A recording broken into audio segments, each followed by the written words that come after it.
right, here we are, my friends, my brothers here, the 17 Club.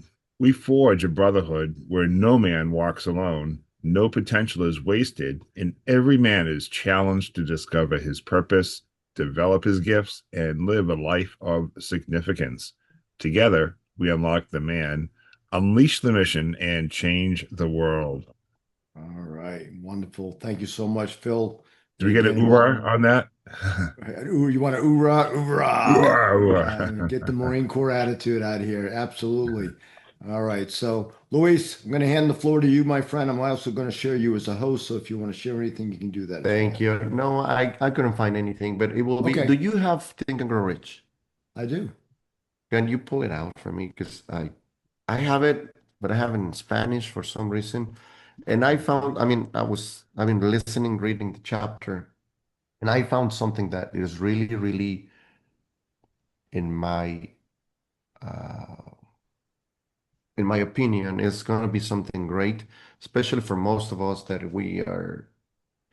It's going to work for everything, but my mind, of course, as an entrepreneur, as a business owner, I've got that's the it's Next one, how yeah. to get the exact position you desire. yes. All Can right, you share I the can screen with us, I can do please? that. Yes, please. There. Well, you know what, Luis, we did forget one thing. Like anybody have any wins this week? I do. If that's okay, let's go ahead and let's do what you want to do. We can always retreat. Yeah, have a win. We got a hotel for the tournament in October, Nice, so that's a very good thing. nice, nice. I want to welcome Alex, Rob, and Rob. I got Rob and Rob in the Yeah. house. Rob and Phil. All right. Can you see I the screen, Luis? I can. Can you make it a little bit bigger? I Just a bit certainly bigger. can. Let's see what we got. Well, actually, let's do Perfect, it right there. this way. How's that? All right, good. Can you bring it right there? All right. How to get the exact position you desire. Everyone enjoys doing the kind of work for which he is best suited. An artist loves to work with paint, a craftsman with his hands, a writer loves to write. Those with less definite talents have their preferences for certain fields of business and industry. If America does anything well, it offers a full range of occupations: tilling the soil, manufacturing, marketing, and the professions. First, and this is when it gets really, really cool. Well, number one, we have the opportunity, right? We are, and it's not just America, but this country can make it easier, better, broader, stronger, for sure. But this can happen anywhere. But first, decide exactly what kind of a job you want. If the job doesn't already exist, perhaps you can create it. What is this giving us, though? When we get out of school, who here made the mistake of just getting the first job that you just got, that it was offered, right? Because we just wanted the money. We just wanted to get busy, right? All of a sudden, you just get out of school and like, I don't have to get up at freaking 6 in the morning. What am I going to do with my day now, right? That kind of stuff. I mean, at least that's what happened to me. I don't know. Maybe some of you guys already had a job before you got out of school, but this is really important because if we can translate this to what kind of clients do I want to work with? What kind of industry do I really want to work with? What is the place that I want to work at? Right? Second, choose the company or individual for whom you wish to work. Are we choosing our clients? Are we choosing our work? Are we choosing where we want to spend a third of our day for the next, I don't know how many years? Number three, study your prospective employer as to policies, personnel, and chances of advancement. I remember before one of my friends offered me a job right before I was still in high school. and it was a travel agency, and I loved it because number one, that's when I already kind of liked to travel, but then I saw a whole different world. People buying airplane tickets all the time. I saw brochures of everything, different parts of the world. So that little thing opened up my mind, and then, but before that, I mean, that's the cool part. But before that, I asked him, well, what's the pay? At what time? What do you need to do? And all that. So I started from the very bottom. I was delivering tickets, going to make payments to the banks, and going to different places. I was literally the guy going and the carrier guy, and I loved it because also it taught me how to move around the city in different in so many different ways, buses, subway, uh, all kind of things and expanded at my 16, 17-year old how to connect with people in different ways. So I kind of did that. Now, obviously, in other areas of my life, like having a business, I love my industry. I love martial arts, and I've been doing things different. And that's the part that I like about right here when I say perhaps you can create it in the first part.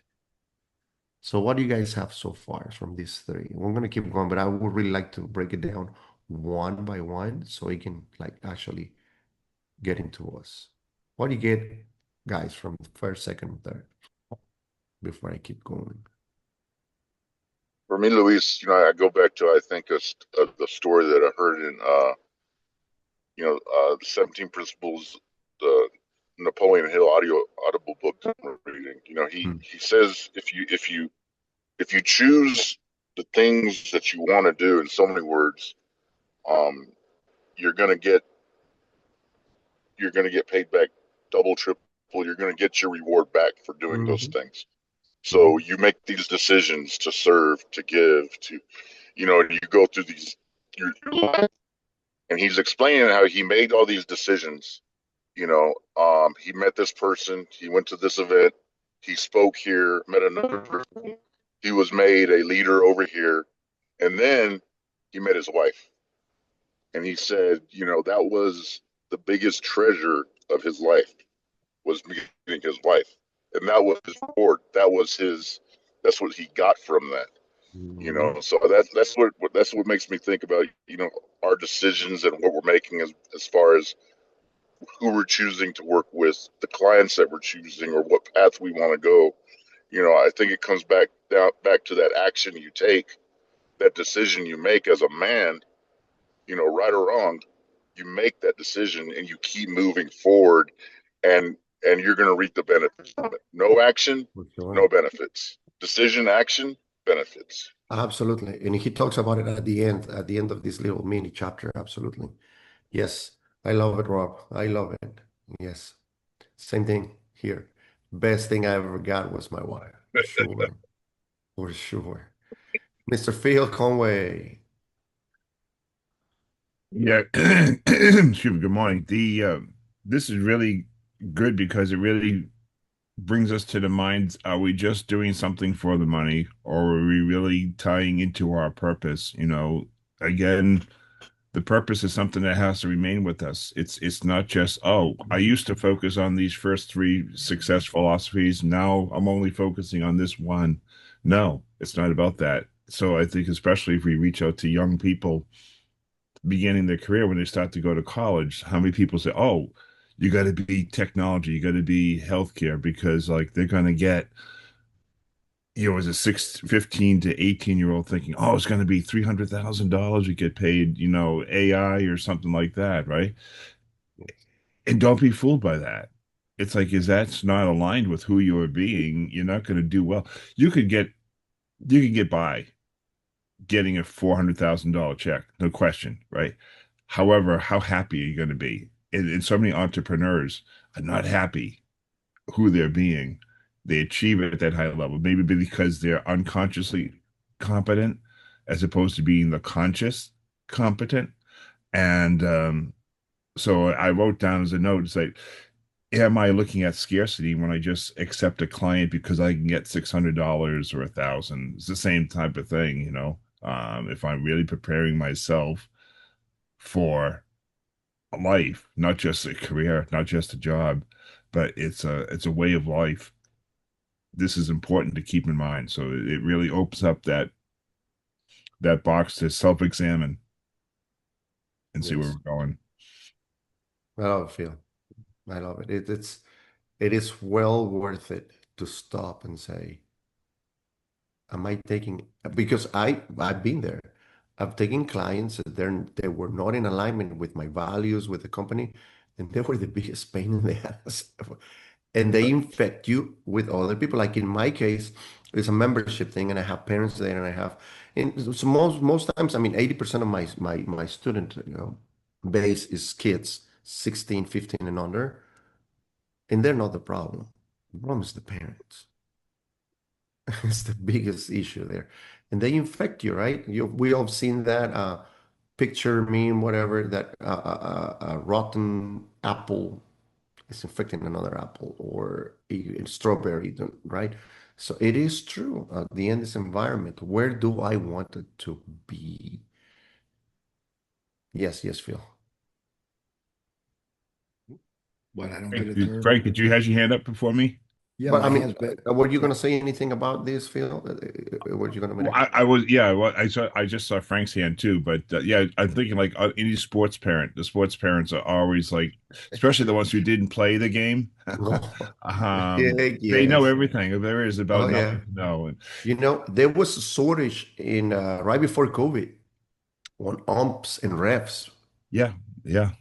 because parents were awful, awful, and they were, yeah. So yeah, absolutely. Yes, Frank. Yeah, thank you, Luis.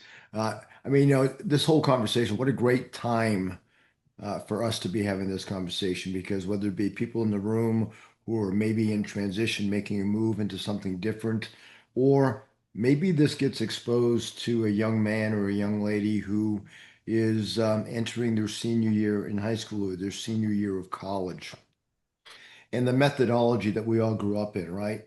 Get an education, get a job, and why do you get a job? Well, because you got to live. And, at least here in America, it used to be that, 18, 19 years old, you either going to college or you're going out. But either way, you're leaving home. You're going to go out and do what you do. And so you took whatever job you could get because you needed the money to make that transition. Yeah, And yeah. unfortunately, when you take that job, it starts you on a path where you get stuck because not only do you get a job that's making some money, and that's, in America, that's relatively easy to do. Mm-hmm. Then you start buying stuff. Mm-hmm. Now you have obligations. And now all those dreams that you had about what you could do, should do, would do, if I only had the money to do it. Well, we went about everything the wrong way. The truth is, when we leave, we can do whatever it is we want. And I think that's the mind-opening experience that I Mm-hmm. hope people take from stuff like this, right? Mm-hmm. We can do whatever we want. You just have to find a way to make it happen. Now, that doesn't mean you can just throw life to the winds and not live up to your responsibilities. No, you got to live up to your responsibilities. You got them, you got them. But you have to look for ways that you can prepare yourself to make that transition to what you love and what you want to do. And as I'm talking, I'm thinking there was a young girl when I was up in my hometown of New Hampshire. I was selling real estate. And she was an attractive young lady. She was maybe 19, 20 years old. And she was in college at the time. Both her parents were Marines, so we kind of connected. I always joke, if you're the child of a Marine, that means you're part of my You're my family. child. Yeah, yeah, yeah. That's what it is. And I watched her grow. And she graduated from college. She got an education in physical education. She was a phys ed teacher in a couple of high schools and in the United States, and also in the United States and Hawaii. And then she came back to New England, and I started to recognize that she was specializing. She loved. She was a swimmer. She was a college swimmer as an athlete, and she loved helping young children. We're talking babies learn how to swim because one of the big crises that we have in the United States is a lot of kids don't learn how to swim and they drown in the pools, right? And I just watch how happy she is doing what she loves to do. It's obvious for me to see that she's not doing this because she needs the money from that. She's doing it because she enjoys doing it. And because she enjoys doing it, she can make a living at it and a pretty good living. Fulfillment. Exactly, exactly. I've got on my sign here on the wall from Napoleon Hill, the 12 riches of life. Money is the last one. Money is the last one, yet it's the first one. It's the first reason we go to work. Money. Yeah.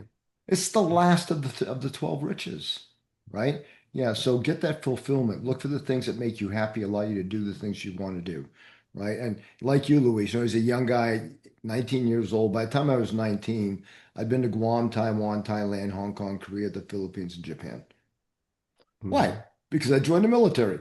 All right. Hey, Right. I didn't know I was Exactly. going to be a Marine when I came out of high school. I ended up being a Marine because I didn't know what I was going to do when I came out of high school, right? But it afforded me an opportunity to experience all this stuff. And today, so many years later, 50 plus years later, I look back and say, wow, what a gem of a life I had by making those decisions, as you just said earlier, making decisions and taking action. Had no idea where it was going to go, but hell, I was 18, take a risk, let's go for it and see what happens. Yes. Right. But So, also it's because the risk that you can take back then, right? It's calculated risk to one point, no kids, no family, no people behind and all that. I love it. I love it, Frank. And yes, and he's going to talk about that in a second. That's number four. yep. But yes, let's go ahead, Rob. Yeah, I'm What just can you say? laughing, Frank. When I was 18, I rode my bike.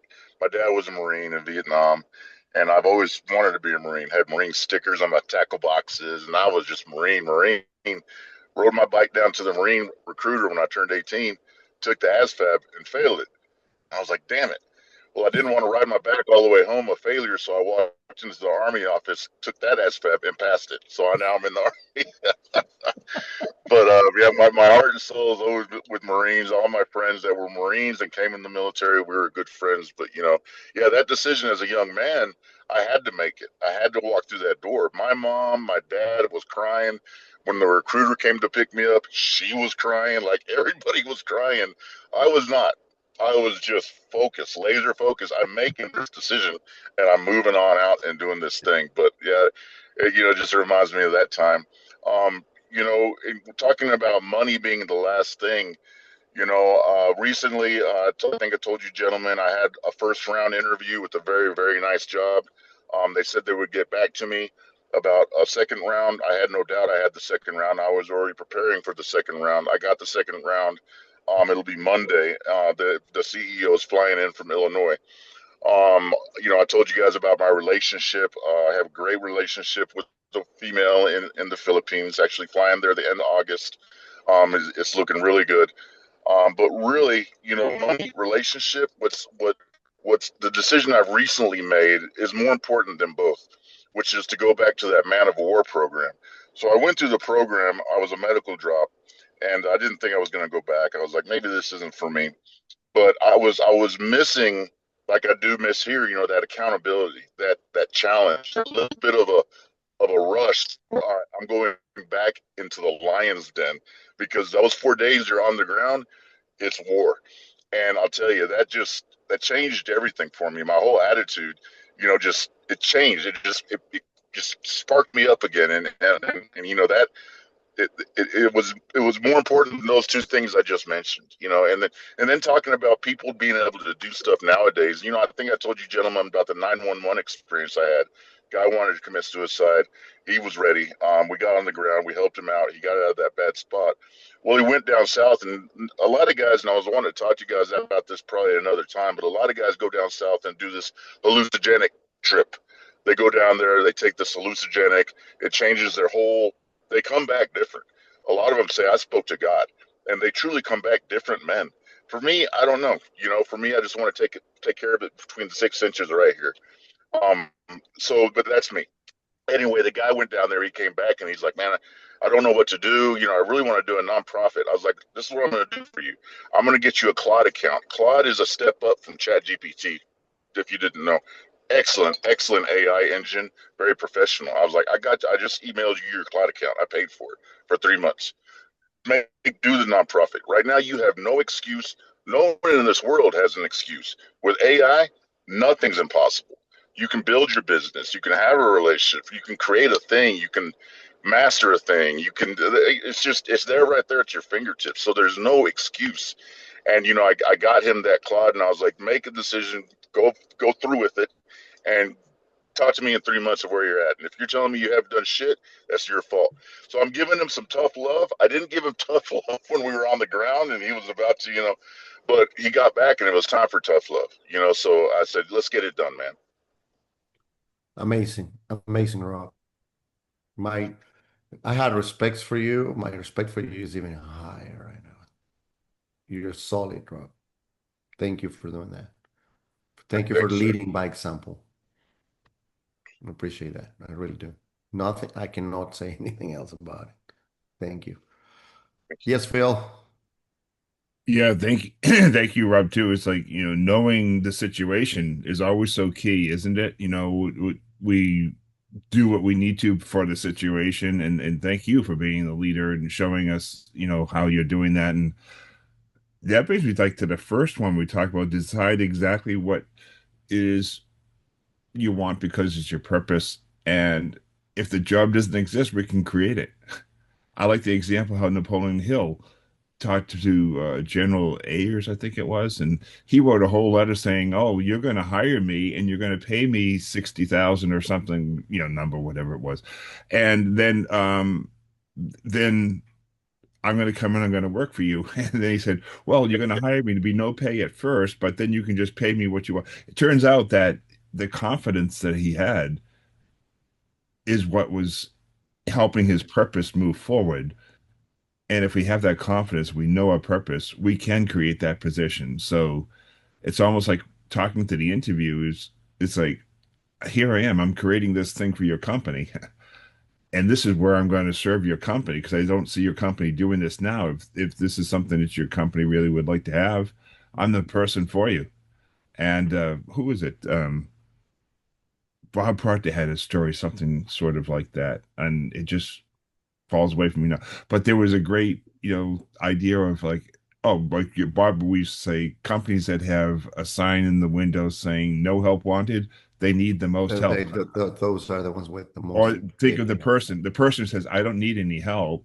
That person is screaming, I need help. absolutely. So we had to figure out, okay, how do we tap into this without being in their face, understanding where they need to go, but how do we, through coaching, the coaching aspect is connecting with people and helping them get to that level where they really need to get without telling them what to do. They discover it on their own. And yeah, that's why I really love this. Let's do what we need to do and let's create the positions that we want to Yeah. do. What you just described the number 30, right? Study your prospective employer, or in this case, your ideal client, right? Your Mm. perfect avatar, right? Yes, Frank. That was great, Yeah, Phil. yeah, Phil, that was great. And as you were sharing that, uh, I just finished watching a series on Netflix. It's called The Last Ship. And some Mm. of you may have seen it. It's an old series. I had seen it before, but I just recently watched the entire five-year series again. And during the last few episodes, the star of the show is now a professor. He's an admiral in the Navy, and he's a professor at the Naval Academy. And one of his students, an ensign, is a specialist in computer technology, all the stuff that really hadn't been known back then, right? And he turns in his paper, describe his project, and he turns it in late. So instead of getting an A, he gets a B. He gets knocked down a grade because he turns it in late. But then all hell breaks loose, and the admiral goes back to active duty. He's doing his thing. We're facing an enemy that we don't understand. And he goes back and he reaches for this kid, who obviously has talent, and he brings that kid into a position where he can now apply his talent. And what that brings to mind for me is we all have Michael Bridgman, he's not with us this morning, but yesterday in the private session that we have a bunch of coaches that meet on Mondays. He said to me, he said, Frank, what what do you Phil, do you remember what the word he used was? It wasn't an expert in. What do you specialize in? What are you sensational at? So what are you sensational at? And so I would throw the question out to everybody in the room. What are you sensational at? And Mhm. then how can you use that thing that you are so good at? You do it just, it's just part of your natural ability. And then you can bring value to an employer. The guy who's got the sign in the window that said no help needed, you've got something he needs. He just doesn't know it yet, Mhm. right? So you don't get a job because you're there to fill a spot. You create an opportunity because you're there to provide value. And Michael really made me think yesterday when he threw that question out at him. He said, "What are you sensational at?" And most of us are humble to a degree, and I'm humble. I say, I'm not sensational at anything. Ah, but we all have something that we're Yes, you known are. for. Mm. We all, but we don't recognize it, right? And thank you, Luis. And we all have that. The faces I'm looking at right now on the screen, we all have that thing that we are sensational at. Take a minute and recognize it. Yeah. More importantly, take a minute and master it Yeah. because that's where you bring your true value. Thank you, Luis. No, thank you. That's exactly number fourth. I'm gonna make an emphasize what you just said with number four. By analysis of yourself, your talents and capabilities, figure in capital letters what you can offer.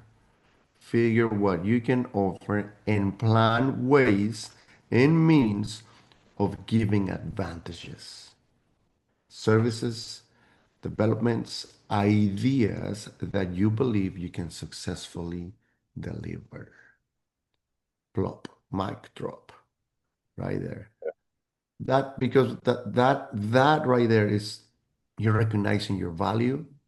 Why do you deserve your worthiness? All those things that we lack, that we don't get the things that we want from life because we, just like you said, Frank, we've been taught since we're kids to be humble, to don't come out, to don't get the spotlight, don't be different, right? Don't get more than everybody else. Get what everybody else is getting. Bull crap. No, not anymore. So what I'm seeing right here, it's again what school doesn't teach. We were talking about it on our Club 17 last night with Alex. School do not teach you, no matter what prestigious of a school is, they don't teach you how to know yourself. No, no, no. And when you don't know yourself, it is harder to make decisions. Usually, father time is what it takes, right? It takes time and time and time, bad experiences uh, or experiences to get to know you better. In my case, a divorce or two, losing money, moving countries, stuff like that. But that is very important.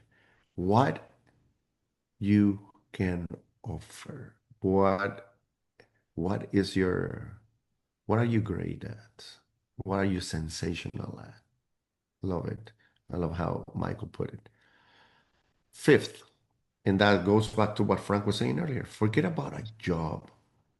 Forget whether or not there is an opening. Forget the usual routine of have you got a job for me? Concentrate on what you can give. Concentrate on what you can give.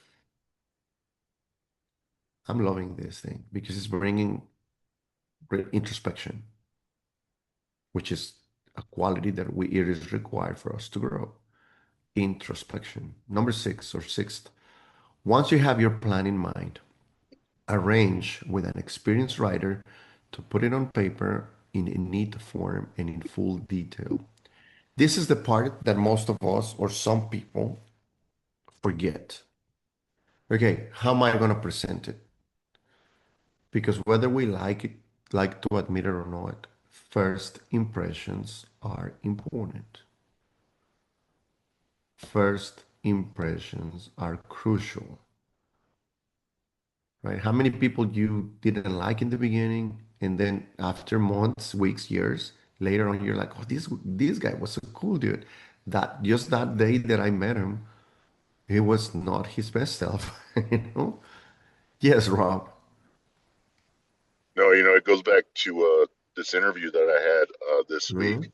You know, I used Claude, which is that ChatGPT I just mentioned, to prepare for the interview, and I asked it to create a tabletop exercise for me. We use these in cybersecurity a lot. I'm sure other businesses use them.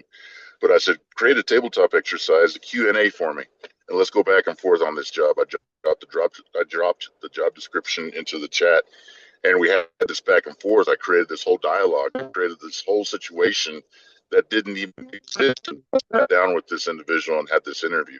And I was just on it. I was just knocking it out of the park because I could see his body language. He's like, oh, yep, yep, yep. So, just making sure that you prepare like that, and get ready and put the time in, as like you said, get with somebody to write you a plan. I mean, now we have AI in our world. You got somebody to write you that plan, and yes, I think that's very important, because without that plan, and you walk in there, you might have the charisma, you might have the likable attitude, but if you don't have a plan going in, you're not doing yourself any favors. So I agree with Right. that, Luis. Or you can have one of those days, when you're not your best self. That's one of the reasons why I'm going to tell you how I started doing things in my karate school. In most martial arts schools, I would say 99% of them, they set a day for a test, and they test you with the new knowledge, the new moves, the new punches, the new forms, the news. And if you would miss that day, you would have to wait another 3 months to get it done, to get your rank, which, in my opinion, it is wrong, because this is my concept, right? When do you learn? When do you earn your new rank? You don't earn it. You don't show up for test day just because that morning all of a sudden you knew everything. You've been putting in the work. You go to class, you practice, you practice at home, you practice on your own, whatever it is. But you set the time and you learn the material. Why the hell aren't you going to get the next rank if you already know it? Maybe that day, I've seen it plenty of times with ladies. They're on their period and their performance drops, right? I've seen it with kids that day they didn't eat because they were nervous. They threw up right before. It's so many, but they've been putting the time already in. So I changed that in my martial arts school, and it's just graduation ceremony. We don't test, we don't rank. We give feedback, and we're tough with the kids in those 12 weeks, 24 weeks of preparing that. If they're ready, if they have earned their rank because of all that time putting in the time, then they're just gonna go that day and show off for the parents. They're gonna show them how good they have become the last 3 months, 6 months. I know that's different than most traditional things, and school is different like that, but I don't care. That's how I see it, and that's exactly how I do it. So, but that's just one of those things, like he was saying in the beginning, create a new model. I take anxiety, but guess what? For black belt test, you get tested. You get ranked, you get graded, and not by me, by other people coming to the martial arts school to say, to certify that they are doing whatever I say they can do, right? So yes, Frank, go ahead, buddy. Yeah, no, I just love. Thank you for sharing that experience, that model that you just shared with us, because that's life. What you just described is life. We don't earn our position in life the day we get it. We earn it as we're working our way toward it. So, if we put things in perspective for the 17 keys, the principles that we're studying, Those are all, it's a blueprint. All of that's a blueprint. And so, as we spend our days reading and studying and sharing and discussing and putting into action the things that we're learning, that's when we're earning the title that we will eventually achieve. Not that the title is the achievement, it's just, it's who you become on the journey to that. And, going through school, you pass a grade, you move up to the next grade. Whoopee, you graduated. You haven't implemented a damn thing yet. You've learned a lot of stuff. You've repeated a lot of stuff. You've memorized a lot of stuff, right? But you're not the. I remember getting my real estate license in 2001, and I was scared to death. I now am a licensed realtor to go out and professionally represent people buying and selling houses. I didn't have a clue what the hell I was doing. I just passed the test, right? So passing the test doesn't mean you know what to do. And in life, the tests you pass are the things you do every single day. It's, are you implementing? One of the things, as I started to become a coach, like you, Luis, it wasn't so much do you know the material? It's more, have you implemented the material, and who did you become while you were doing that? Anybody can study a book and regurgitate the information, but can you give me a life experience where you actually did what the book told you to do and tell me what you experienced when you were going through that? Did it work for you or didn't it work for you? And if it didn't work, 'cause it probably didn't work the first time. If it didn't work, what was the lesson you learned and how did you address it? How did you change it, right? So yeah, what a great gold nugget you just shared, Luis. You didn't break the model. You did the same thing everybody else is doing. You just didn't congratulate them with the gold medal. You said, okay, you know how to do this stuff. Now go out and do it. Right. And in order to be ranked by somebody else had to judge what you had already taught them in that lesson. What a great nugget. Thank you, Luis. Thank you, Frank. And yes, it is. I love it. And can you share the screen? Because we're gonna move on to seventh. See, seventh, presented to the proper person with authority, and he will do the rest. Every company is looking for men who can give something of value, whether it be ideas, services, or connections.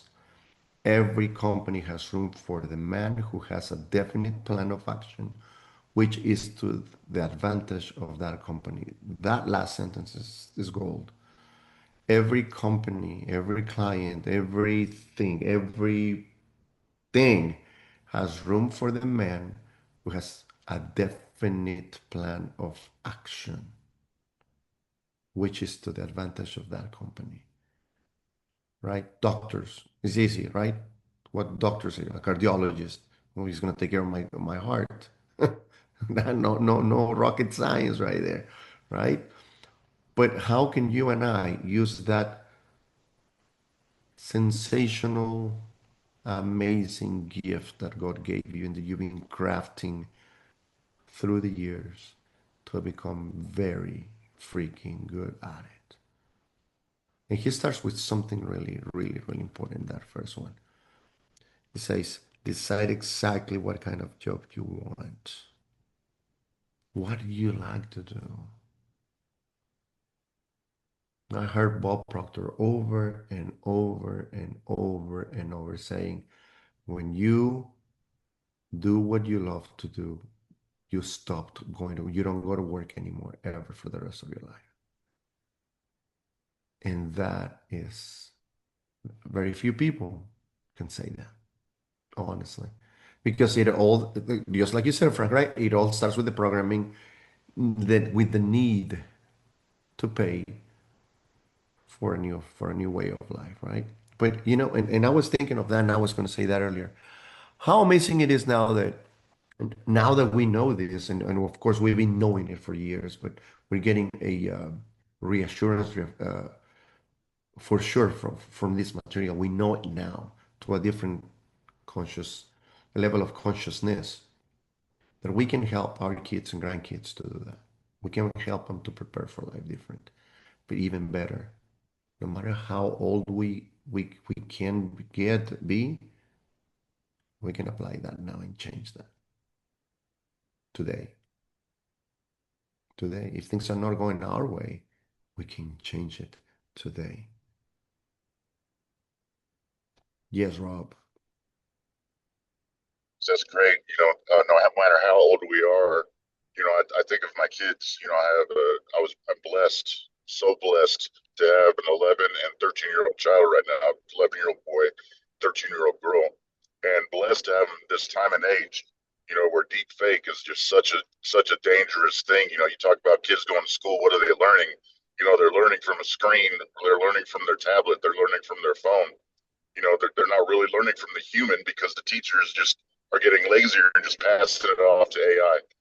And being a parent now and knowing those pitfalls and those dangers that are out there with, you know, AI is not dangerous, but not managed correctly, it can be. Deep fake, for example, it's dangerous. If you don't monitor what they're watching, they get delusional. So just 100%. making sure that as a dad today, taking advantage of what I've learned, and being able to apply that to raising my kids is a beautiful thing. 100%. 100%. It's like this low polarity, right? Everything can has the right, the positive and negative. Every single thing. Food can be nutritious, but also can get us overweight, right? Absolutely. Yeah, absolutely. All right. Thank you. Thank you, Rob. I'm going to finish this, and then I'm going to open up the microphone for every single person. A couple of you guys have been very silent. It's all right. We're paying attention. I'm not picking on you guys, I swear. He says, all the way to the bottom, this line of procedure may take a few days or weeks of extra time, but the difference in income, in advancement, and in gaining recognition will save years of hard work at small pay. It has many advantages. The main one being that it will often save from 1 to 5 years of time in reaching a chosen goal. So preparing for a few weeks, for some weeks, even a few months, in exchange for 1 to 5 years, I'm absolutely down for it. 100% down for it. Every person who starts or gets in halfway up the ladder does so by deliberate and carefully planning, accepting, of course, the boss's son. But yeah, it is true. How many of us can get into the job, the company, the industry, and don't start from scratch? Or even better, start there, keep preparing, and then make that quantum leap, right? 2 or 3 steps instead of one at a time. Yeah, go ahead, Frank. Go ahead, Frank. I love how Yeah, you're nodding and smiling. yeah, Luis, as you reminded me. So I'm currently right now, I have this tendency of reading two books at a time. And of course, I study the keys to success every day. Uh, Just like Bob Proctor read Think and Grow Rich every right, day. I read the right. keys to success. And but I'm also reading a book by John Maxwell that I had read before, and I'm rereading it because the name of the book is No Limits. Hmm. We all know Dr. Joe Vitale, who wrote Zero Limits.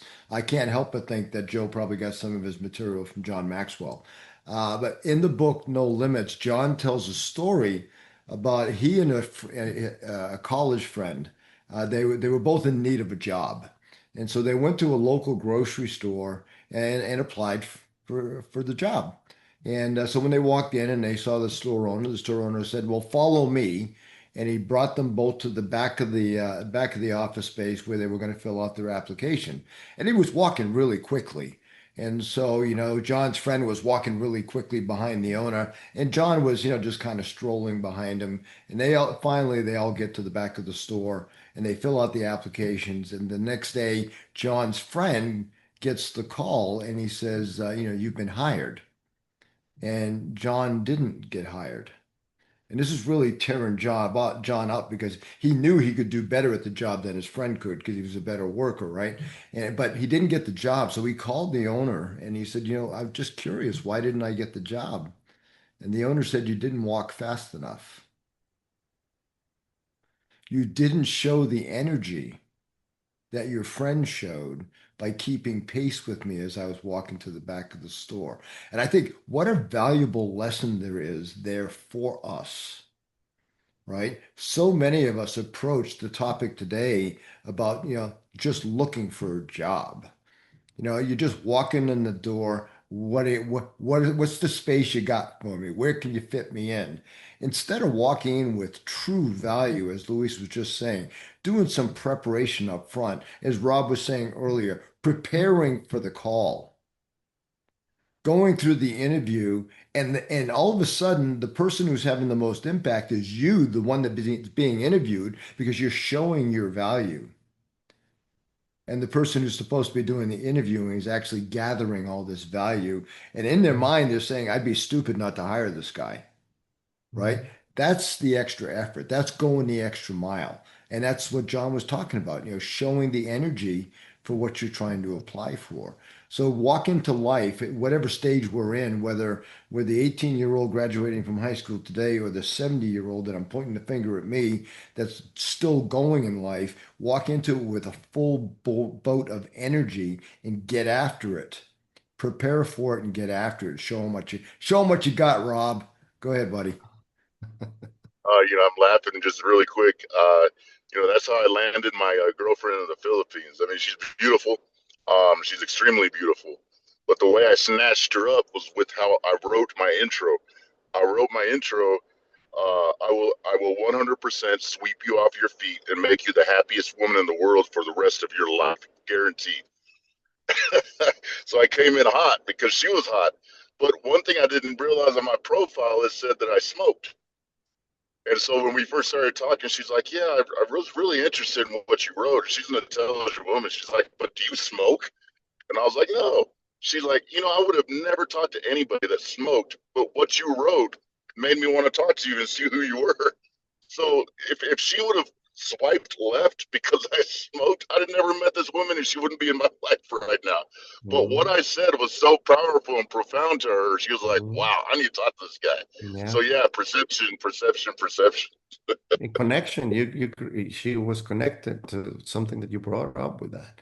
But again, and this is so true though, and women love and fall in love with men that they know what they want. That's why when we were younger, the bad guys were getting all the girls, all the good girls, because definiteness of purpose. They knew what they freaking want. So women are attracted to that, period. I mean, even we are attracted to a person, to a leader that knows what they want, where he's going, right? Absolutely. So, but going back a little bit on the story, Frank, that you shared, and I love it. I'm picking on something that I think is very valuable. Maxwell had the courage to call and ask why. So, how is that? How can we apply that for us? Okay, when things are not going my way, why? When things are going my way, why? It is again, I'm going back to introspection. Why things are working out for me, why things are not working out for me. Yes, Frank, you were going to say something, no? No, no, Oh, okay. no. I saw you opening your mic. But yes, so that's what we have, and that's what I got while I was going through the chapter. That really caught my attention. I was like, okay, let's talk about that. Let's see how that goes. And because, while I was listening to it, and of course, once I got to that part, I was like, okay, listening to it over and over. And I was like, we can make a workshop actually just on these 7 things. But I would love to hear from Janive and Rob Flo and everybody else, Alex. Go ahead, Frank. Yeah, yeah. You just made me think, Luis, how important it is for each of us to ask ourselves in a situation when we do something and it doesn't work. You know, I forget who said this, but I learned don't ask what did I do wrong, ask what could I do different, right? There's nothing wrong. There's no sign of weakness Mm, in going to a friend, a mhm, colleague, and saying, hey, whatever I just did didn't work. What did you see that maybe I could have done differently? That shows, to me, that shows strength. It shows authenticity, wanting to do things for the right reason. And maybe Luis knows how to do something that I need to do so much better than I can do it right now because that's his special talent. And while I'm struggling trying to become average at what he's sensational at, I could just go to him and say, how do you do that? And he can save me like 3 weeks, 3 months worth of effort because he already knows how to do it. But so many people don't ask because we're afraid, oh, it makes me look weak. It makes him look better than me. Put the freaking ego away. Who cares? This isn't a competition. There's plenty of fish out there for all of us. And guess what? People who are go-getters, people who know how to get things done, they want to help other people get things done too, Mm, yeah. right? So thank you for that, Luis. I appreciate you. Yes, sir. Thank you. No, it's wonderful because yes, absolutely. We're not. When we help others, people that help others, they're going to get more in return. More, way more. Mr. Rob Flo, go ahead, sir. Hey, gentlemen. Um, and for this me, I trying to You're cutting organize out a little planning. bit, I'm buddy. sitting here. I'm going. We're losing. You're Sorry. Here, let me cutting let's see off if I at the can go moment. back. Maybe that way. Let's see. With your camera turned off. Okay. How about now? Can you hear me? Yes, Okay. yes, it's better. Yes, Yeah. About the same. No, it's that's better. better, Okay. Rob. Yeah. I That's just better. Okay, yeah, that's why I can't have my camera on. But yeah, right now I'm in the process of putting together this event for next month, and it's like when I'm going back over this chapter on organized planning, this chapter doesn't give you the actual traits of what to do. It's a chapter of it's so much meat in here. It's a chapter of this ingredients, this ingredients, this ingredients. And then when you combine the ingredients, your organized planning comes to fruition. I know it sounds crazy, but that's what I'm getting out of this chapter. But I just wanted to say I appreciate the discussion today, fellas. But yeah, I just wanted to chime in real quick, Louise. I see that you seen me. All right. Yes, no, thank you. Thank you, Rob. It's true because sometimes we're gonna find out how to do things right, knowing what we shouldn't be doing, just like right, Frankie was saying. Okay, tell me what was wrong. Give me feedback on my and take it as what it is, feedback, not criticism. Even when people, I know this is hard for some of us, right? When there's some some wounds to heal. But even when people is criticizing us and being sour toward us, we can get something valuable out of it because there's some truth there, right? Some truths, there's some truths there. We can figure out, okay, I know he's sour, but who here, when somebody does you wrong, you get pissed, but also you start remembering the things that that person did to you, and then you're like, ah, yeah, but she said this, he said that, she did that 3 years ago, 6 months ago. You start remembering all that, right? It activates something in your brain. So it's the same thing, right? With this person when they criticizing you, how can you get something good out of it? Because there's always, I see it, it's the law of polarity, right? Even for Phil just wrote it down right there earlier. It has to be something good or potentially good in every single negative situation, conversation, or aspect of things. So yes. All right. We're almost bringing to a landing. We're 2 minutes out. Any last final thoughts, comments? Yaniv, good to see you. Anybody? They're quiet, Frank.